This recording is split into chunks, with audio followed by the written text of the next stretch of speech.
చూస్ country delight, live better. ఇప్పుడే country delight యాప్ని download చేసుకోండి. సో ఇంకేంటి మల్లిక గారు? సో ఇక ఆయన లెగసీ పాషన్ ఇవన్నీ అంటే నాన్నగారికి ఉన్న ఇది ఈ డెడికేషన్ అవన్నీ ఇంకా ఇంకా చేయాలనుకున్న ఆయన తపన తాపత్రయం ఇవన్నీ అయినా అక్కడ తాగకూడదు ఆ జర్నీ. సో వాళ్ళ ఫ్యామిలీ నుంచి ఒక పర్సన్ వచ్చి మళ్ళీ లీడ్ తీసుకున్నారు అని చెప్పేసి. ఎలా మీకు ప్రొడ్యూస్ చేయడం ఇష్టమా? యాక్చువల్గా నేను యాక్టింగ్ సైడ్ అంటే నేను అనుకోలేదండి. ఇప్పుడు నేను మామూలుగా ఒక షార్ట్ ఫిల్మ్స్ అట్లా చేస్తూ ఒక యూట్యూబ్ ఛానల్ పెట్టి డాడీ పేరు మీద అలా స్టార్ట్ చేద్దాం అనుకున్నాను జర్నీ 22లో. సో అనుకోకుండా వీళ్ళు వచ్చారు, అప్రోచ్ అయ్యారు. వీళ్ళు అంతకుముందు నరేన్ వనపర్తి అని అతను ఒక మూవీ చేశాడు ఊరికి ఉత్తరాన అని 2019లో. ఆ టైంలో డాడీని విలన్ గా మాట్లాడడానికి వీళ్ళు అప్రోచ్ అయ్యారు. ఆ టైంలో వాళ్ళు మాకు పరిచయం అయ్యారు. సో నాన్నగారికి అప్పుడు డేట్స్ కుదరలేదు, వాళ్ళు వేరే ఆర్టిస్ట్ని పెట్టుకొని చేశారు.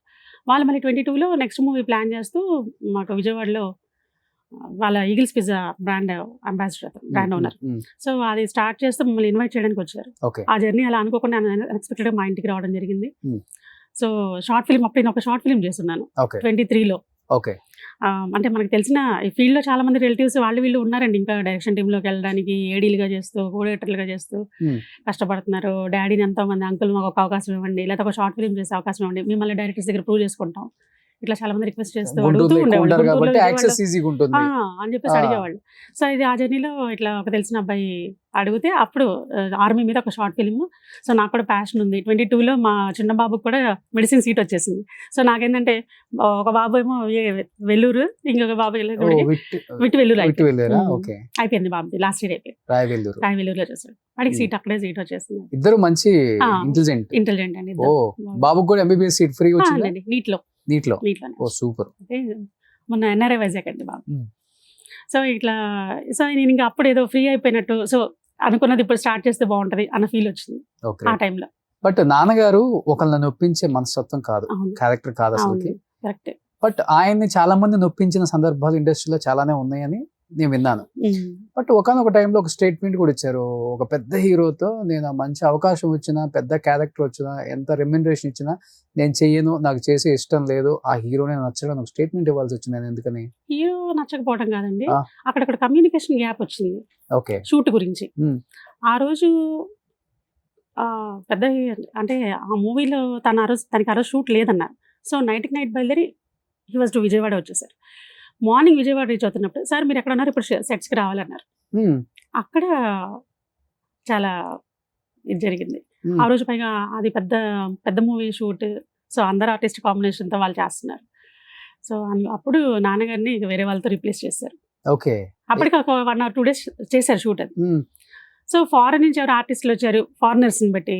సో వాళ్ళు అనుకోకుండా ఆ రోజుతో వాళ్ళు ఫిక్స్ అయ్యారు.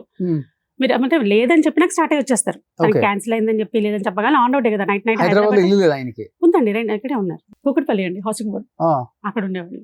అంటే యాక్చువల్ డిస్పోజ్ చేస్తారు, అందుకోసం హోటల్లో ఉండరు, హోటల్స్ అసలు ఉంటారండి, ఇంట్లోనే ఉండేవాళ్ళు.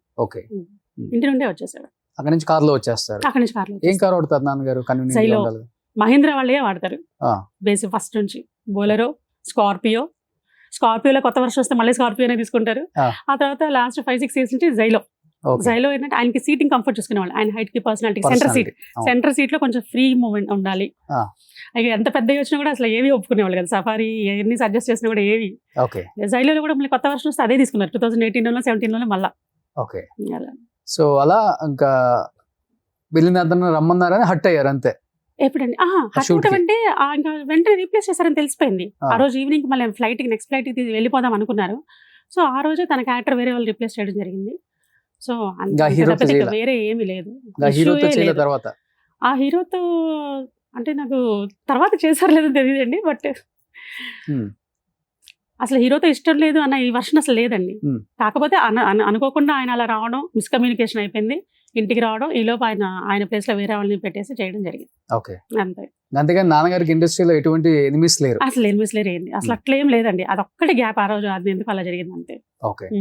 నాన్న బాగా ఇష్టపడే లేడీ ఆర్టిస్టులు ఎవరు నాన్నగారు? సౌందర్య అంటే హీరోయిన్స్ లో అయితే ఫస్ట్ లో బేసిస్ అప్పుడు సావిత్రి గారు, అంటే ఓల్డ్ ఆర్టిస్టులు వాళ్ళకి ఫ్యాన్స్. జమున గారు, సావిత్రి గారు, ఎస్వి రంగారావు గారు, అప్పట్లో రామారావు గారు, నాగేశ్వర గారు, వీళ్ళు బాగా చూసేవాళ్ళు మూవీస్.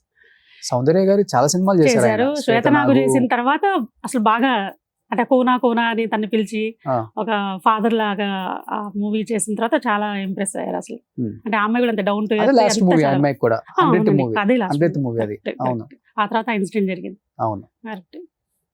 సో సౌందర్య బాగా ఇష్టం. ఆ.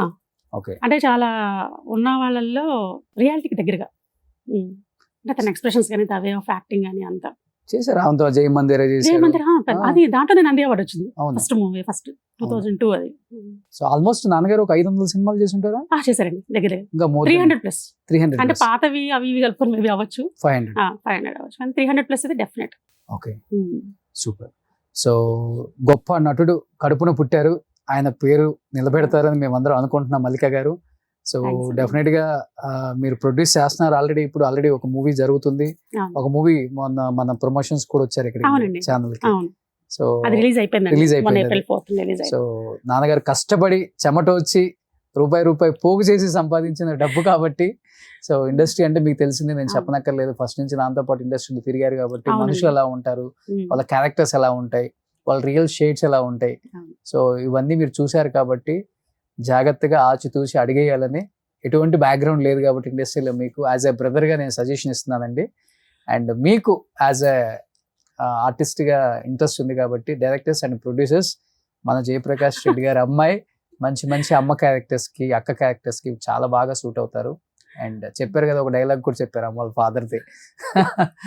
సో చాలా cute. డెఫినెట్గా ఇండస్ట్రీ కూడా మిమ్మల్ని ఎంకరేజ్ చేస్తుంది. అండ్ నాన్నగారిని ఎంకరేజ్ చేశారు కాబట్టి ఏ బ్యాక్గ్రౌండ్ లేకపోయినా కానీ ఇన్ని సినిమాలు నిజమే. తీయగలిగారు. అవును. సో మన ఇండస్ట్రీ ఒకసారి దగ్గరకు తీసుకుందంటే పర్సనల్ వదిలిపెట్టదు. టాలెంట్ అనేది అదంతా అది చాలా ఇంపార్టెంట్. ఇంపార్టెంట్. అవును. డెఫినెట్ గా మంచి సినిమాలు చేయాలండి అండ్ మంచి మూవీస్ ప్రొడ్యూస్ చేయాలని మనస్ఫూర్తిగా కోరుకుంటున్నాను. థ్యాంక్ యూ సో మచ్ మల్లిక గారు. థ్యాంక్స్ అండి. సుమన్ టీవీలో మీ పర్సనల్ అండ్ బిజినెస్ ప్రమోషన్స్ కోసం కింది నెంబర్కి కాంటాక్ట్ చేయండి.